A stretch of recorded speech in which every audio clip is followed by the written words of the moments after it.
आखिरकार वही हुआ जिसका पूरे देश को अंदेशा था। 9 अगस्त को उस विपक्ष ने विद्रोह कर ही दिया जो कल ये कहते हुए वॉकआउट कर गया कि राज्यसभा के सभापति जगदीप धनखड़ की बॉडी लैंग्वेज कतई एक्सेप्टेबल नहीं। राज्यसभा सभापति जगदीप धनखड़ और विपक्ष के बीच ये तनातनी पिछले 1 डेढ़ साल से चल रही।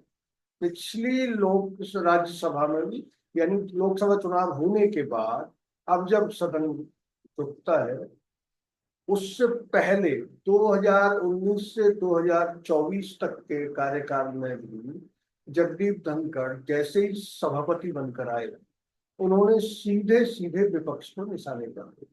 ऐसा विपक्ष का आरोप। विपक्ष का कहना है कि वो उन विपक्ष के नेता तक को नहीं बोलने देते, जबकि पूरे देश में और उस ब्रिटिश संसद में जहां से हमने ये संविधान और ये संसदीय प्रणाली आयात की है, वहां भी अगर विपक्ष के नेता खड़े हो जाते हैं बोलने के लिए तो सभापति और स्पीकर इनको टोका टाकी नहीं करते और उनको बोलने देते। लेकिन इन दिनों राज्यसभा में जो कुछ दिख रहा है, राज्यसभा टीवी पर जो दिखता है, वो ये कि सभापति जगदीप धनखड़ और विपक्षियों के बीच इस बात को लेकर लगातार गतिरोध बना हुआ है कि सभापति न सिर्फ उन्हें बोलने नहीं देते, बल्कि उन्हें स्कूली बच्चों की तरह डांट कर चुप करा। अब सवाल है कि जगदीप धनखड़ ऐसा कर क्यों रहे। उनके पिछले करियर पर अगर निगाह डाली जाए तो वो जनता दल सरकार के समय केंद्र में उप मंत्री रह चुके, और तब उनका जो बिहेवियर था वो विपक्ष के साथ गलवइयों वाला होता। लेकिन जब से वो पश्चिम बंगाल के राज्यपाल बने हैं, तब से उनका रवैया गैर बीजेपी नेताओं के साथ तानाशाहों जैसा दिखता रहा है। ये विपक्ष लगातार आरोप लगा रहा है। पश्चिम बंगाल की मुख्यमंत्री ममता बनर्जी भी अनेकों बार उनके सामने आ चुकी है, और उनमें और जगदीप धनखड़ में तू तू मैं तक हो चुकी। ये अलग बात है कि तू तू मैं अपने अपने स्थान पर हुई, इसलिए डायरेक्ट भिड़ने की पोजीशन नहीं आई। जैसे ही वो राज्यसभा में सभापति बनकर आए, यानी देश के उपराष्ट्रपति बने, देश का उपराष्ट्रपति राज्यसभा का पदेन सभापति होता है, तब से ही राज्यसभा में विपक्ष और सभापति के बीच तनातनी बढ़ गई। पिछले 10-12 साल से, जब से मोदी सरकार सत्ता में आई है, तब से सत्ता पक्ष और विपक्ष के बीच सौहार्दपूर्ण संबंध नहीं रहे। लेकिन स्पीकर और सभापति वो विपक्ष को दुश्मनों की तरह से ट्रीट करते हैं। ऐसा कल विपक्ष ने वॉकआउट करके लगातार आरोप। विपक्षी नेताओं, विशेषकर समाजवादी पार्टी की सांसद, 5 बार की राज्यसभा मेंबर जया बच्चन तो इस कदर बिफर गई कि उन्होंने सभापति को आईना दिखाने तक की हिम्मत कर डाली। उन्होंने कहा कि सभापति महोदय, आपकी बॉडी लैंग्वेज कतई एक्सेप्टेबल नहीं। और उसके बाद कांग्रेस संसदीय दल की नेता सोनिया गांधी के नेतृत्व में समूचे विपक्ष ने राज्यसभा से वॉकआउट कर दिया। हालांकि वॉकआउट के बाद बीजेपी ने, यानी सत्ता पक्ष ने, एक प्रस्ताव पारित कर विपक्ष की इस भाव भंगिमा और वॉकआउट को संसदीय लोकतंत्र के लिए घातक बताया। जबकि विपक्ष ने आरोप लगाया कि वो अब किसी भी कीमत पर ऐसा व्यवहार नहीं चलने देगा, और इसी के तहत उसने रणनीति बनाई है जिस पर 87 राज्यसभा मेंबरों ने साइन भी कर दिए। बताए आज के अखबारों में खबरें हैं कि 87 राज्यसभा मेंबरों ने उस पर साइन कर दिए हैं, और विपक्ष जगदीप धनखड़ यानी राज्यसभा के सभापति को आईना दिखाने के लिए उनके खिलाफ अविश्वास प्रस्ताव मोशन लाने की कोशिश कर रहा है। हालांकि साफ है कि उच्च सदन में बीजेपी और उसके सहयोगी दलों का बहुमत है, इसलिए उसके पारित होने की संभावना न के बराबर है। लेकिन राज्यसभा के इतिहास में या देश के संसदीय इतिहास में ये पहला मौका होगा जब राज्यसभा के किसी सभापति के खिलाफ विपक्ष नो कॉन्फिडेंस मोशन मूव करता है। इससे पहले भी बीजेपी के कई वरिष्ठ नेता राज्यसभा के सभापति बन चुके हैं। अगर हम याद करें तो राजस्थान के ही दिग्गज नेता भैरव सिंह शेखावत पूरे 5 साल सभापति रहकर चले गए, लेकिन विपक्ष की ओर से कभी भी इस तरह की शिकायत सामने नहीं आई कि सभापति उनका मानमर्दन कर रहे हैं और उन्हें बोलने नहीं देते, उन्हें मुद्दे नहीं उठाने देते। अब सवाल है कि जगदीप धनखड़ ऐसा कर क्यों रहे हैं? तो जगदीप धनखड़ यानी माननीय सभापति और माननीय उपराष्ट्रपति को जानने वाले लोग ये कहते हैं कि वो अपॉर्चुनिस्ट है। उनको एक अपॉर्चुनिटी मिली कि जब वो पश्चिम बंगाल के राज्यपाल बने और वहां उन्होंने सरकार से लगातार तनातनी रखी, तो पुरस्कार के रूप में उनको उपराष्ट्रपति बना।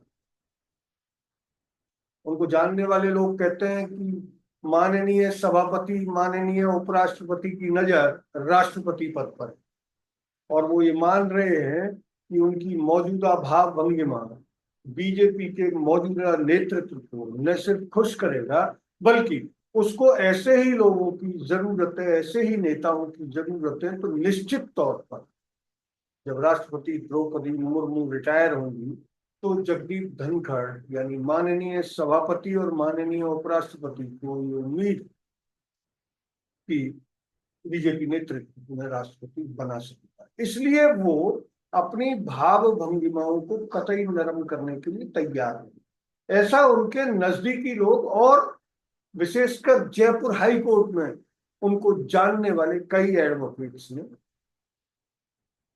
दबे स्वरों में ये कहने की हिमाकत।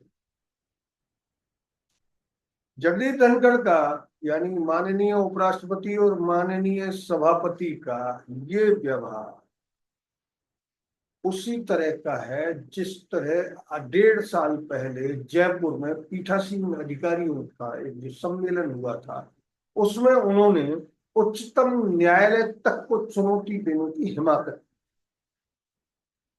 वो यहां तक कह बैठे कि कौन होता है सुप्रीम कोर्ट? संसद सर्वोच्च। जबकि भारतीय संविधान निर्माताओं ने लोकतंत्र के जो 3 पाए बनाए उनमें इस तरह से बैलेंस करके रखा कि तीनों पाए एक दूसरे के पूरक बने, न कि एक दूसरे के दुश्मन। तीनों पायों में संविधान निर्माताओं ने उच्चतम न्यायालय को संसद में पारित तमाम कानूनों की समीक्षा करने का राइट दिया है। केशवानंद भारती वाले मामले में सुप्रीम कोर्ट सभी सरकारों पर यह बंदिश लगा चुका है कि संविधान के मूल ढांचे से छेड़छाड़ नहीं की जा सकती। ऐसे ही मामले में जब सुप्रीम कोर्ट को सीधी चुनौती दी गई तो सुप्रीम कोर्ट के जजों ने मर्यादा नहीं त्यागी, लेकिन उन्होंने ऑफ द रिकॉर्ड इस पर काफी नाराजगी जताई।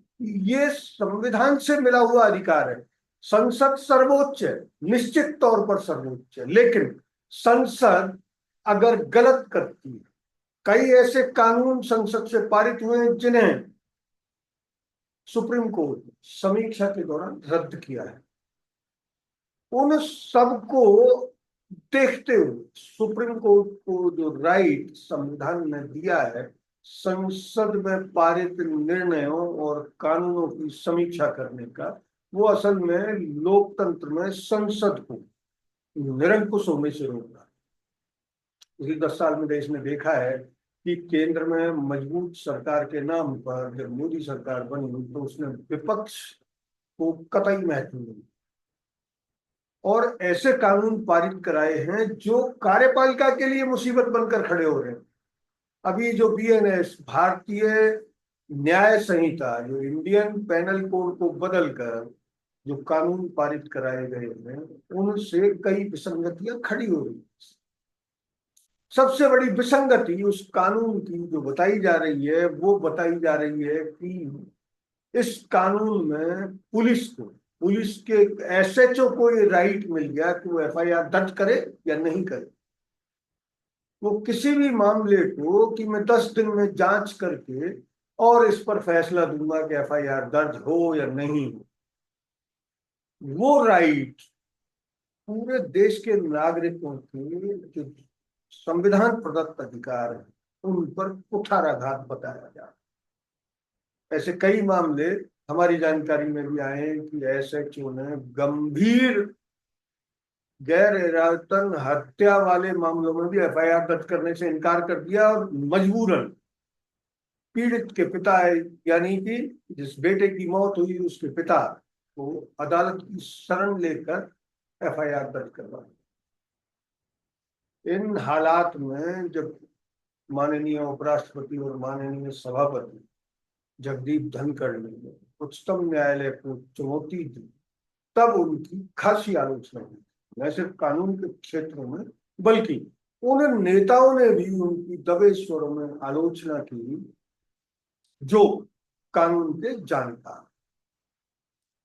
अब देखना यह है कि ये टकराव क्या वाकई कोई आकार ग्रहण करेगा या विपक्ष सिर्फ अपनी भड़ास निकालकर वापस राज्यसभा में वैसे ही बिहेवियर करेगा जैसे वो अब तक करता आया है। अगर ये वीडियो आपको अच्छा लगा तो इसे लाइक करें, शेयर करें और हाँ, हिंदी हेडलाइन को सब्सक्राइब करें। धन्यवाद। जय हिंद।